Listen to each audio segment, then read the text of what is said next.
3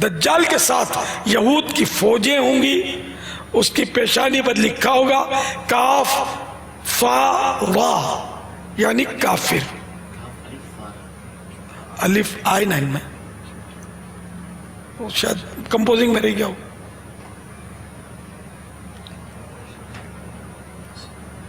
جس کو ہر مسلمان پڑھے گا اور کافر کو نظر نہ آئے گا.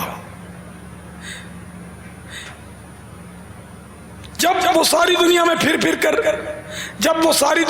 پھرا کر ملک شام کو جائے گا، اس وقت حضرت مسیح یعنی سیدنا عیسیٰ علیہ السلام آسمان سے جامع مسجد دمشق کے شرقی مینارہ یعنی ایسٹ میں جو منارہ ہوگا اس پر نزول فرمائیں گے، یعنی اتریں گے. صبح کا وقت ہوگا، نماز فجر کے لیے اقامت ہو چکی ہوگی. حضرت امام مہدی کو اس جماعت میں، حضرت امام مہدی کو کہ اس جماعت میں موجود ہوں گے، امامت کا حکم دیں گے. حضرت عیسیٰ علیہ السلام ان کو کہیں گے، امام مہدی کو، کہ آپ نماز پڑھائیے. حضرت امام مہدی رضی اللہ تعالی عنہ نماز پڑھائیں گے. وہ لعین دجال یعنی وہ لعنتی دجال حضرت عیسیٰ علیہ السلام کی سانس کی خوشبو سے پگھلنا شروع ہوگا، جیسے پانی میں نمک گھلتا ہے، ڈیزول ہوتا ہے، اور ان کی سانس کی خوشبو حد بصر یعنی جہاں تک نظر پہنچتی ہے وہاں تک پہنچے گی. وہ بھاگے گا، یہ تعاقب فرمائیں گے یعنی پیچھا کریں گے، اور اس کی پیٹھ میں نیزہ ماریں گے. یہ ایک ہتھیار ہے، نیزہ نوکدار. وہ نیزہ ماریں گے، اس سے وہ جہنم واصل ہوگا، ہلاک ہو جائے گا، مر جائے گا. واللہ تعالی اعلم ورسولہ اعلم عز وجل وصلی اللہ تعالی علیہ وآلہ وسلم. صلو علی الحبیب صلی اللہ تعالی علی محمد. اسلامی بہنیں نقاب لگا کر نماز پڑھ سکتی ہیں؟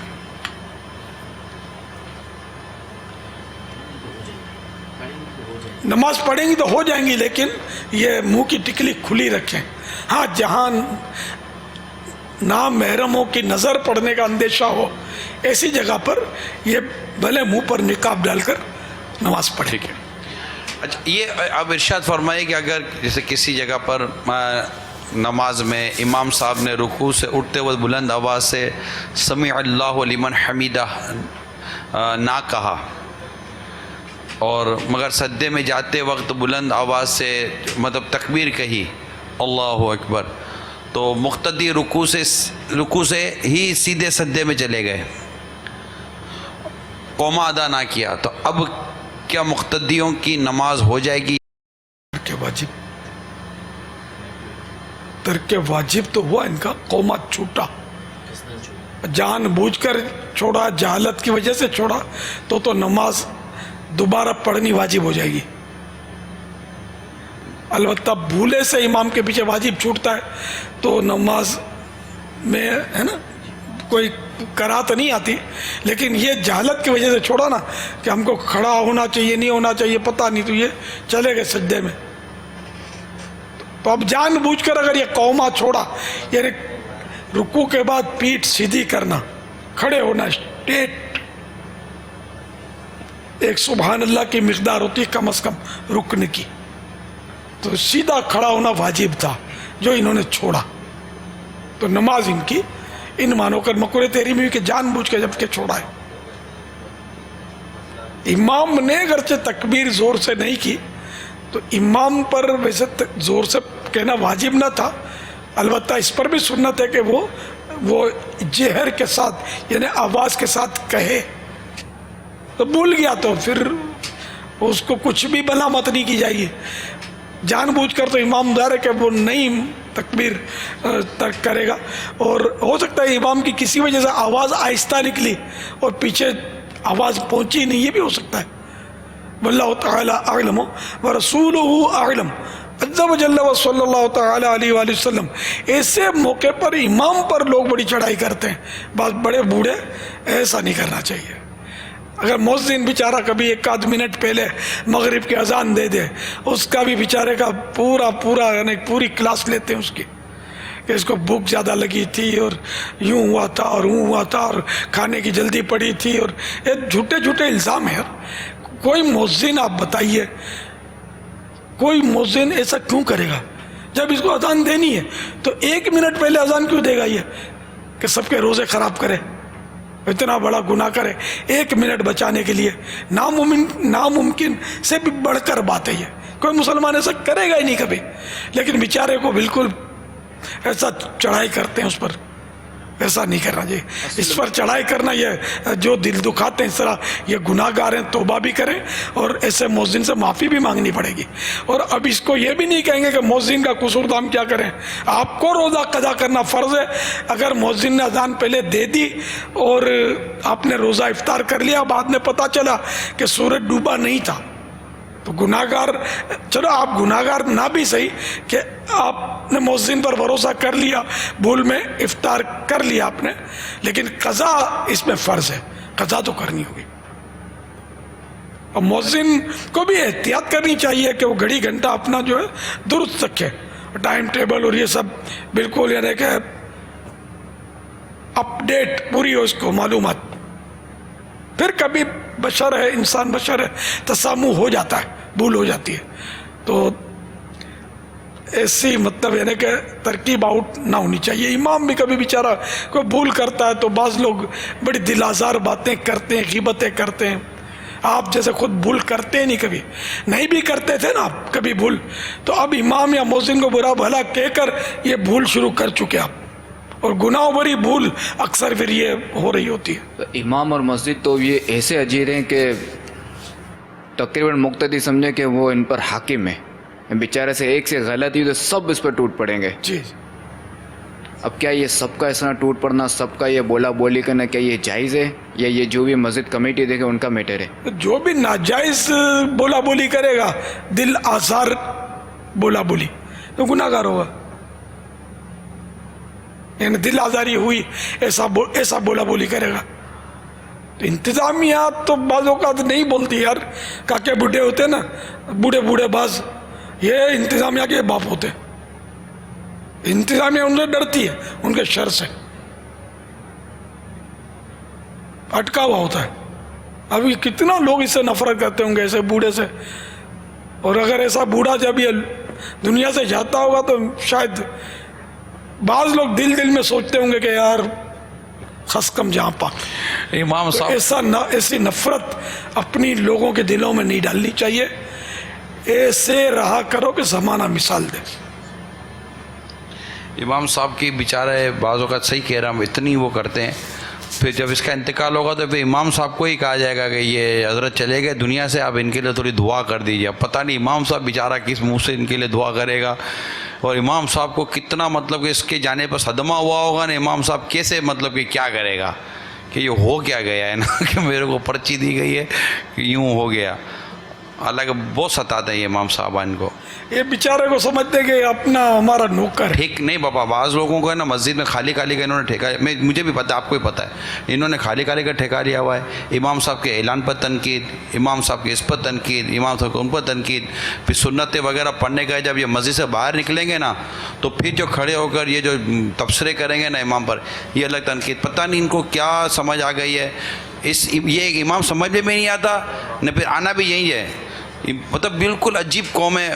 اللہ کرے کہ یہ سمجھ رہے ہوں، یہ سن رہے ہوں آپ کی بات، یہ طبقہ سن رہا، بس اللہ کرے یہ طبقہ آپ کی بات سن لے کہ یہ توبہ کرے جو گناہوں بری گفتگویں کی ہیں. لیکن سعادت مندوں کی بھی کمی نہیں ہے. امام کا احترام ایسا کرتے ہیں کہ اپنے باپ کا کیا. اکثریت یہی ہے نا بابا. مطلب وہ کون ہے بابا؟ وہ نماز پڑھیں گے، امام صاحب سے ہاتھ ملائیں گے، یہ کچھ بھی نہیں کریں گے نا، چپ چاپ چلے جائیں گے. یہ بعض اوقات تھوڑا دیر پہلے آتے ہیں اور تھوڑی دیر کے بعد جاتے ہیں. اس میں یہ طبقہ بھی شامل ہوتا ہے. سب ایسے نہیں ہوتے. اللہ بہتر کرے. جس کے گھر پہ نہیں چلے امام پر چلے اس کی. یہی ہوتا ہے کہ بوڑھا بیچارہ وہ گھر میں کھانس کے سب کو پریشان کرے، اولاد بھی جو ہے وہ توجہ نہ دے یا کاروبار میں اس کو انٹر نہ ہونے دیں، اب مسجد بھیج دو. اب وہاں یہ بڈھا وہاں ٹرچر کرے گا، لڑے گا. توبہ استغفر اللہ. لیکن سعادت مندوں کی تعداد زیادہ ہے. اکثریت اماموں کا احترام کرتے ہیں، ہاتھ چومتے ہیں. اس میں سعادت در سعادت ان نمازیوں کی ہوتی ہے جو خاص خاص موقع پر عید جمعہ کچھ نہ کچھ امام کے ہاتھ میں دیتے ہیں. دینا بھی چاہیے. دیکھو نا امام کی تنخواہ کتنی، یعنی امام سے زیادہ تو افسر کما رہا ہوتا ہے. افسر کی کتنی تنخواہ ہوتی ہے؟ شوٹیٹ بوٹیٹ ہوتا ہے، شیوڈ ہوتا ہے. لیکن اس کی تنخواہ زیادہ ہوتی ہے. اماموں کی تنخواہ بہت کم. اور خاص کر ہند میں تو میں نے جو سنا تو تعجب، اس وقت بھی ہوتا تھا، اب بھی شاید اماموں کی ہند میں تو اس بہت زیادہ کم ہوتی ہے تنخواہ. تو اس کو جمعہ عید 10 روپے 20 روپے 25 روپے جو اللہ نے آپ کو دیا ہے، امام ہے خطیب ہے، آپ دیا کرو. آپ کیا اس میں برکت ہوگی، کمی نہیں ہوگی. جس نے نماز پڑھائی اس کا دل خوش کریں، اس کے دل سے دعا نکلے گی. لیکن اس طرح دیں کہ اس کو جتائیں نہیں اور یہ چمکاتے ہوئے لہراتے ہوئے نہیں، کاغذ میں لپیٹ کر یا لفافے میں ڈال کر دینا اچھا. یا اس طرح دیں کہ کوئی دیکھے نہیں، اللہ دیکھے، دیکھنے والے کو لگے کہ پرچی دیے دعا کے لیے. نہ زبان سے کہیں آپ کہ میں ماں بدولت خدمت کرتا امام کی، پھر بھی امام صاحب کو مسئلہ پوچھا تو مجھے ڈانٹ دیا. ایسے دھندے کرنے تو پھر مت دینا، دل دکھانا ہے تو امام صاحب کا. تو آپ نے جو 72 مدنی انعامات کا گلدستہ عطا فرمایا ہے اسلامی بھائیوں کے لیے، اس میں بھی ایک مدنی انعام ہے نا ماہانہ، کہ 112 روپے کم از کم اپنے امام صاحب کو دیں، علاقے کی مسجد کے امام کو. یہ بتا رہے ہیں پرچی لکھی کہ اس قسم کے دل آزار حالات کی وجہ سے کئی اسلامی بھائی امامت ترک کر چکے ہیں، جو بیچارے مطلب. آپ کو یاد ہوگا بابا پچھلے دنوں میں امامت کے حوالے سے کتنے ہم نے مدنی مشورے کیے ہیں کہ حالات اس طرح کے ہو جاتے ہیں کہ آگے نہیں بڑھتے. لیکن انشاءاللہ آپ کے مدنی پھول سنتے رہیں گے اور اس کو آگے بڑھاتے رہیں گے تو اللہ کی رحمت سے جو کمزوریاں ہیں وہ دور ہوں گی. ویسے امام کو بھی چاہیے کہ عوام کے دلوں میں اترے. بعض امام اتر نہیں پاتے تو یوں بھی بیچارے پریشانیوں میں مبتلا ہو جاتے ہیں. ایک تو یہ کہ ہو سکے تو ڈیلی، جس سے ہو سکے وہ روزانہ نماز کا ایک مسئلہ بتائیں نمازیوں کو. آپ دیکھیں امام کے پیچھے پاگل نہ ہو جائے یہ قوم تو بولنا. یہ نماز کے احکام پوری کتاب ہے، بہار شریف اتنی بڑی کتاب ہے یار. مسئلہ ایک بیان کرنا کیا مشکل ہے. چلو ایک مثال ہے کہ نماز کے احکام لے لیا، ایک مسئلہ بیان کرتے رہے روز کا، وہ بڑھتے بڑھتے پوری ختم کر دی. اب دوبارہ اسی سے بھی اگر پہلا شروع کریں گے تو کون سا ہے. یہ قوم کو نماز کے احکام ساری حفظ ہو گئی ہے. یہ آپ سے لڑیں گے، یاد بھی ہوگا تو بھی لڑیں گے نہیں. یار ہمارا امام بہت اچھا ہے، ہم کو یار کبھی مسئلہ کسی نے یہ مسئلہ نہیں بتایا تھا، آج امام نے یہ مسئلہ بتا دیا کہ وضو میں یوں تو یوں کرنا ہوتا ہے اور نماز میں یوں تو یوں کرنا ہوتا ہے. یار آج تک اپنے کو تو جنازے کو کندھا دینا نہیں آتا تھا، امام نے طریقہ بتایا کہ یوں کندھا دینا ہے، پہلے سیدھی طرف پھر یوں تو پھر یوں. آپ میری مانیں، اگر امام سن رہے ہیں تو ایک مسئلہ روز کا. یہ ہماری بادامی مسجد میں ایک امام صاحب آئے تھے جن کی بڑی مقبولیت ہوئی کہ وہ روز کا ایک مسئلہ بتاتے تھے عشاء کے بعد. برسوں تک انہوں نے امامت فرمائی اور ان کا میں نے دیکھا کہ ان کی عزت تھی. بیچ میں ان کے صاحبزادے تشریف لائے تھے. میں جب چھوٹا لڑک پن تھا میرا، میں جب پڑھتا تھا وہ نماز ان کے ساتھ، تو انہی کے ہاتھ میں نے پہلی بار کسی نے مسئلہ پوچھا تو بہار شریعت دیکھی تھی. میں نے نام بھی نہیں سنا تھا، ایسی خوبصورت ہو اس کی یوں یوں، اور مسئلہ یوں لکھا ہوا تھا اس میں، مسئلہ. میرے منہ میں پانی آ رہا تھا. میں غریب بڑا یہ کتاب کیسے لے سکتا ہوں. ایک حصہ تھا، یہ تو بعد میں جب لینے بھی نکلے تو 3 روپیہ دیا تھا اس کا. خیر پھر تو وقت آیا میرا تو میں نے 28 روپے کی پورے 17 حصے اس وقت تھے، پورے 17 حصے 28 روپے کے تھے، بولیے، کیونکہ وہ جلد میں 2 جلدوں میں 32 روپے کے تھے، وہ 4 روپے ایک، یعنی کہ ایک جلد کے، اتنی موٹی جلد کے 2 روپے بائنڈنگ، بھیا نہیں، میں کھلے لیے میں نے، وہ بھی کتنے عرصے کے بعد جب شعور آیا، ہاتھ میں پیسہ آیا تھوڑا، تو یہ اس امام کے ہاتھ میں دیکھا تھا.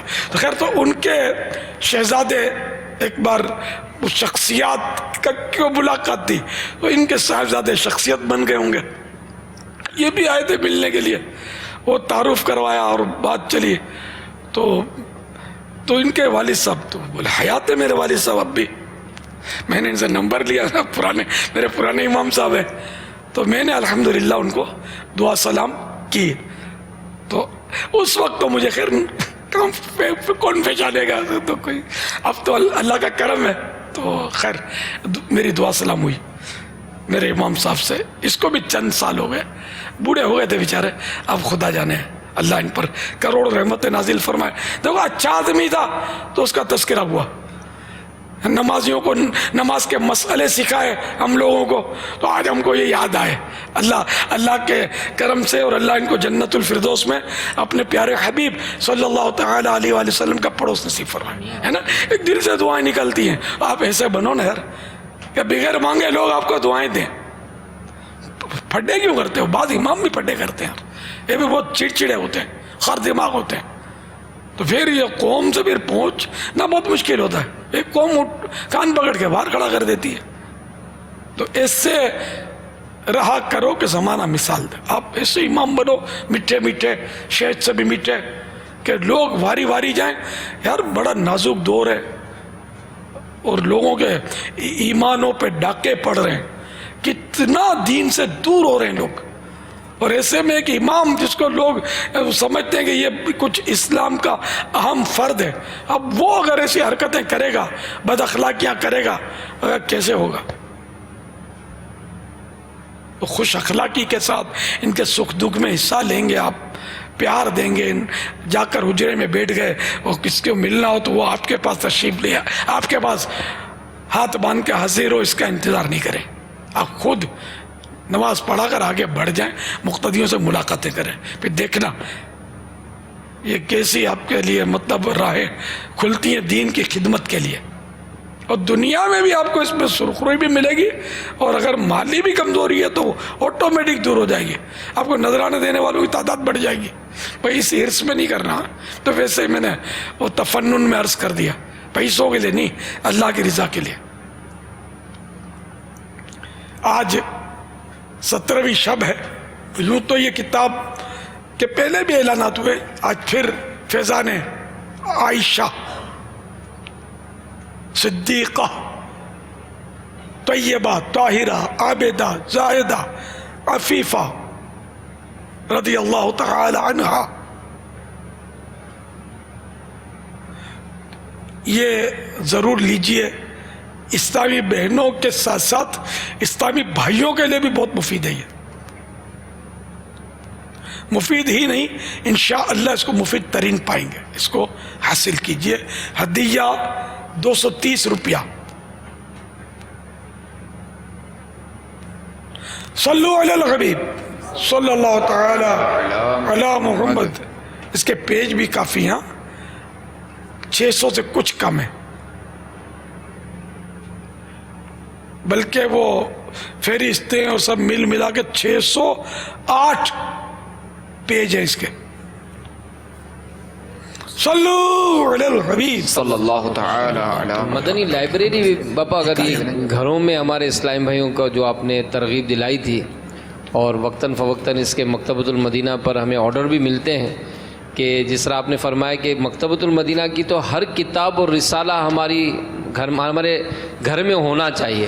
پلے پڑھے نہ پڑھے ماشاء اللہ، گھر میں آ جائے گا نا تو کسی کا تو پلے پڑے گا، باپ لے لے.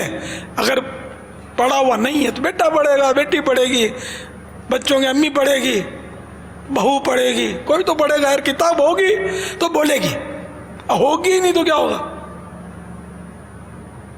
کتاب مکتبۃ المدینہ کی کتاب جب اعلان ہو پہلے آنکھیں بند کر لو، اور مکتبۃ المدینہ پر بولو کہ میرے کو دے دو.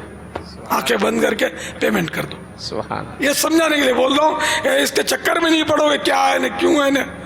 میرے مکتبۃ المدینہ کی کتاب ہے، میرے پاس ہونی چاہیے. That's all.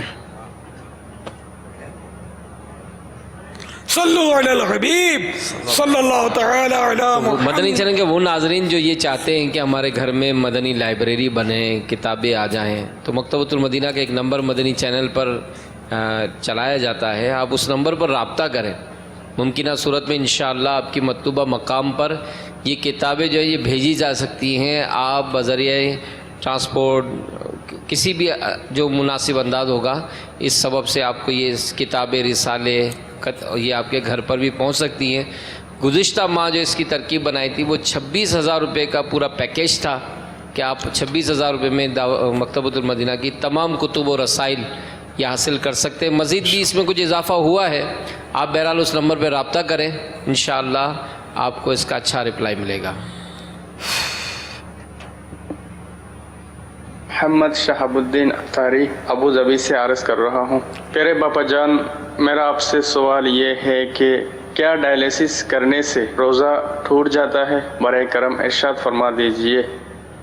ان نسوں میں جو خون میں پانی چلا جاتا ہے وہ پانی نکالتے ہیں، تو روزہ ٹوٹنے کی صورت تو بظاہر اس میں نہیں ہے. ڈائلیسس سے روزہ نہیں ٹوٹتا. ڈائلیسس کا مریض روزہ رکھے تو واقعی بڑا بہادر ہے، ماشاءاللہ. بڑی آزمائش اس کو ہوگی. جب ڈائلیسس ہوتا ہے نا تو ٹھیک ٹھاک کمزوری محسوس کرتا ہے مریض، بخار بھی چڑھتا ہے، بالکل آف سا ہو جاتا ہے. اللہ تعالیٰ ایسے مریضوں پر بیچاروں پر رحم کرے، اور روزہ رکھتے ہیں ماشاءاللہ جو، ان پر اللہ تعالیٰ اپنی رحمت کے خزانوں کے منہ کھول دے اور اس کو صحت سے نواز دے.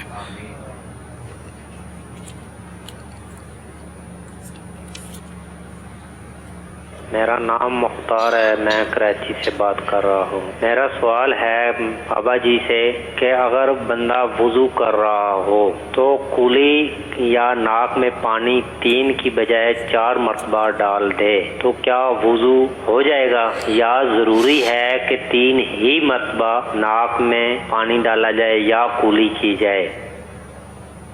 ناک میں پانی ڈالا نہیں جاتا، ناک میں پانی چڑھانا ہوتا ہے سونگ کر. لیکن روزے میں یہ احتیاط کہ دماغ میں نہیں چڑھیا. روزہ یاد ہوتے ہوئے اگر دماغ میں چڑھ گیا تو روزہ ٹوٹ جائے گا. تو اتنا احتیاط سے سونگے کہ دماغ میں نہ چڑھے. ویسے بھی دماغ میں اگر احتیاط سے سونگتے تو نہیں چڑھتا، کبھی سال برس میں کبھی نہیں چڑھتا، مطلب شاذ و نادر ہی کبھی چڑھتا ہے وہ سونگنے سے. بھائی نرم ہڈی ہے نا، یہ اس تک پانی پہنچنا چاہیے، دماغ تو اوپر ہے نا.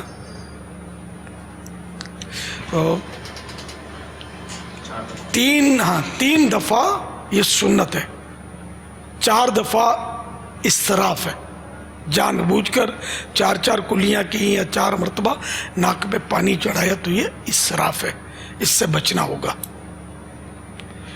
واللہ تعالی اعلم ورسولہ اعلم عز وجل وصلی اللہ تعالی علیہ وآلہ وسلم. ہاں 3 مرتبہ سے زیادہ بار اگر چڑھا لیا ناک میں پانی، یا کلیاں کر لی، یا 3 سے زیادہ بار دھو لیا منہ وغیرہ، تو وضو ہو جائے گا. صلو علی الحبیب. کیا بیوی شوہر کی طرف سے فطر ادا کر سکتی ہے؟ اجازت اگر شوہر کی ہے، یا شوہر کو بتا دیتی کہ میں تمہاری طرف سے فطرہ دے رہی ہوں، تو چل جائے گا، فطرہ ہو جائے گا، ادا ہو جائے گا.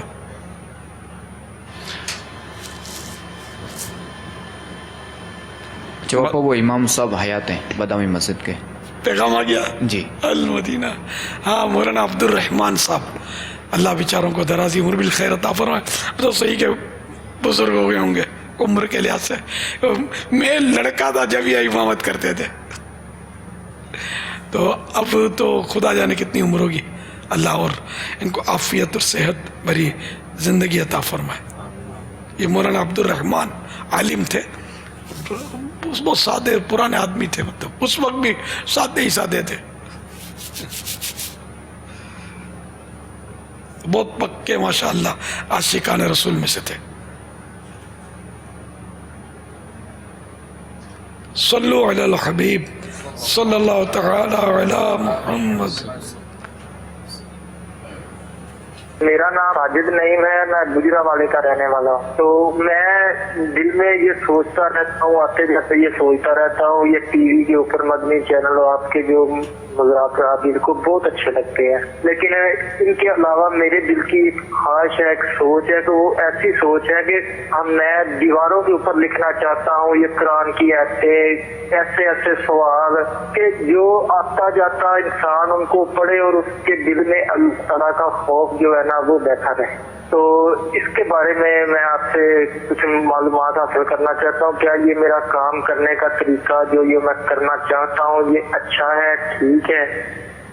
دیواروں پر تو نہیں لکھتے، بلیک بورڈ پر پہلے تو لکھتے تھے حدیثیں وغیرہ، مسجد کے باہر بلیک بورڈ بناتے تھے کہیں اور جگہوں پر. اب تو لیٹسٹ صورت اس کی پینا فلیکس کی ہے، پینا فلیکس لگاتے لوگ. ہاں یہ بھی ہو سکتا ہے، ہوتا ہو. ہاں ہوگا بالکل. جی مسجدوں کے اندر بھی ہوتا ہے، مسجدوں کے اندر ہوتا ہے. وضو خانے کے پاس وائٹ بورڈ لگا دیا اس کے اندر. اچھا مارکر سے لکھتے پھر مٹتا کیسے ہو؟ وہ مٹی تو نہیں، ڈسٹر سے. اچھا چلو بھائی دنیا اتنی ترقی کر گئی ہے. مگر مارکر پین سے مسجد میں لکھنا اس میں اسپرٹ کی بو نکلتی ہے. پاپا وہ کوئی اور مارکر ہوتا ہے شاید. اچھا آپ کو بھی بدبو بھی رخصت ہو گئی ہے، کیا بات ہے. ہاں بدبو نکلے تو پھر نہیں لکھ سکتے مسجد میں. تو یہ دیواروں پر تو لکھنے کی کوئی، ہاں یہ دیواروں پر لکھیں گے تو یہ چونا اکھڑے گا اور می پڑے گا بارش، تو یہ دھل کر پھر پانی جو ہے وہ زمین پر تشریف لائے گا اور جہاں جائے گا وہ سب سمجھ سکتے ہیں. پینا فلیکس اور ایسی جو چیزیں لگائے نا پلے کارڈ وغیرہ، تو وہ بھی اس کی حفاظت بھی کرے، یعنی لگا کے بھول جائے اور پھر وہ شہید ہو جائے. اس کے مناسب وقت تک لگے پھر وہ اٹھا لے پھر دوسرا لگا لے. یہ صورت جو ہے مناسب ہے نیکی کی دعوت کی. مگر اب تو سوشل میڈیا نے سارے پرانے طریقوں کو وہ آگے پیچھے کر دیا ہے. سوشل میڈیا تو چینلز کی دنیا کو بھی شاید پیچھے رکھ گیا ہے. سوشل میڈیا میں یوں جیسے کہ یوں بعض اوقات جو اہم خبر ہوتی ہے نا، یعنی کہ اٹریکٹیو یا ایسی وہ کچھ اس وقت ایشو ہو تو یوں جھٹکے میں لاکھوں لاکھ لوگ اس کو پڑھ لیتے ہیں ان خبروں کو. سوشل میڈیا میں اتنا ہی آگے نکل گیا ہے. لیکن وہ طریقہ پینا فلیکس اور یہ بھی ہونا چاہیے، صحیح ہے. واللہ تعالی اعلم ورسولہ اعلم عز وجل وصلی اللہ تعالی علیہ وآلہ وسلم. مدنی مذاکرہ ہے شریعت کا خزینہ، اخلاق کا تہذیب کا طریقت کا خزینہ. مدنی مذاکرہ ہے، مدنی مذاکرہ، مدنی مذاکرہ ہے، مدنی مذاکرہ، مدنی مذاکرہ.